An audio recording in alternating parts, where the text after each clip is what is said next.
Hello kids, it's time for our story. We're reading to the calves today too.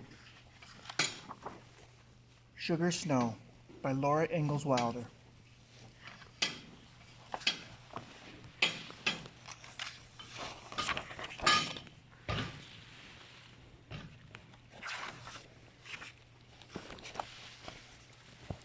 Once upon a time, a little girl named Laura lived in the big woods of Wisconsin in a little house made of logs. Laura lived in the little house with her pa, her ma, her big sister Mary, her baby sister Carrie, and their good old bulldog, Jack.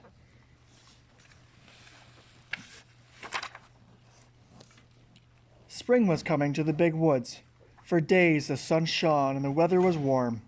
All day the icicles fell one by one from the little house into the snowbanks.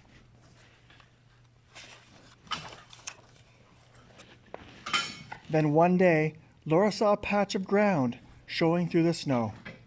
"May I go out to play, Ma?" she asked.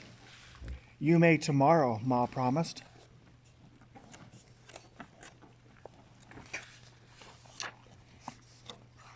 That night, Laura woke up shivering.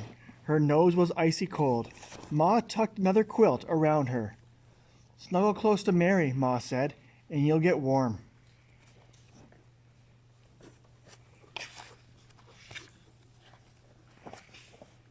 In the morning, Laura looked out the window, and the ground was covered with soft, thick snow. Pa came in, stamping the soft snow from his boots. "It's a sugar snow," he said.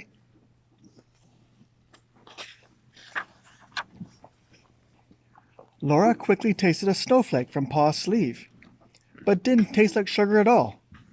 "Why is it a sugar snow, Pa?" she asked. Pa said he would explain tonight after he came home from Grandpa's.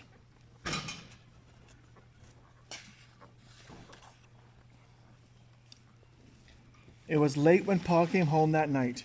He came in with a big bucket and two little packages. He gave the bucket to Ma and the little packages to Laura and Mary.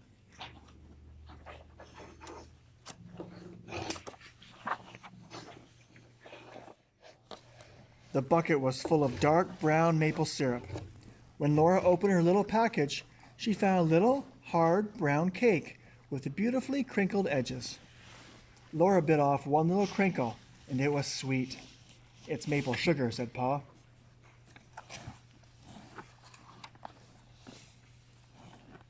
Supper was ready, and Laura and Mary laid their little maple sugar cakes by their plates, while they ate the maple syrup on their bread.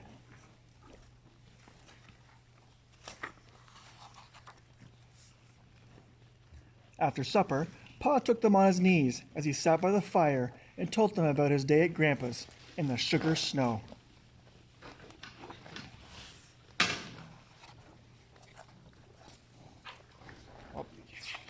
Back up.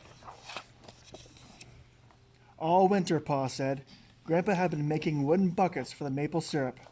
When the first warm weather came, he took the buckets out into the woods and put each one by a maple tree.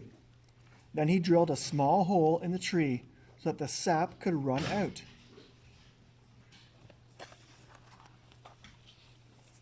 After all the buckets were full, he boiled all the sap in a big iron kettle until it turned into maple syrup. Then he cooled some of that sweet syrup into cakes of hard, brown maple sugar. "Is that why it's called a sugar snow? Because Grandpa made sugar?" asked Laura. "No," said Pa. "It's called a sugar snow because the snow at this time of year helps the trees to make more sap for the syrup."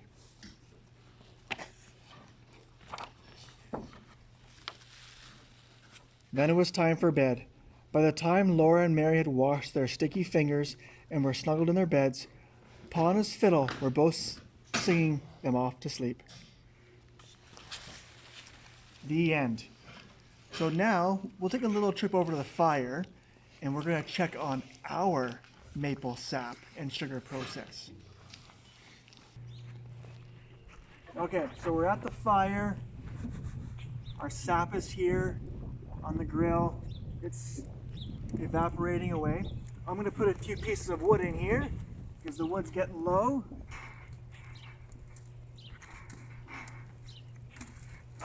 I'm just like Grandpa, except not in the woods. And it's not cold. I'm not that old either.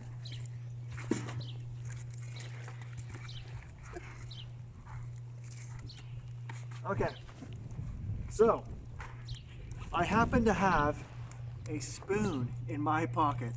Shocking. Let's see how this tastes. Let's see how close we are. This has been on the fire for quite a few hours. So it looks pretty clear still, not like syrup yet, but hope I don't burn my lips. That is sweet. It's sweeter than water, but it's not syrup yet.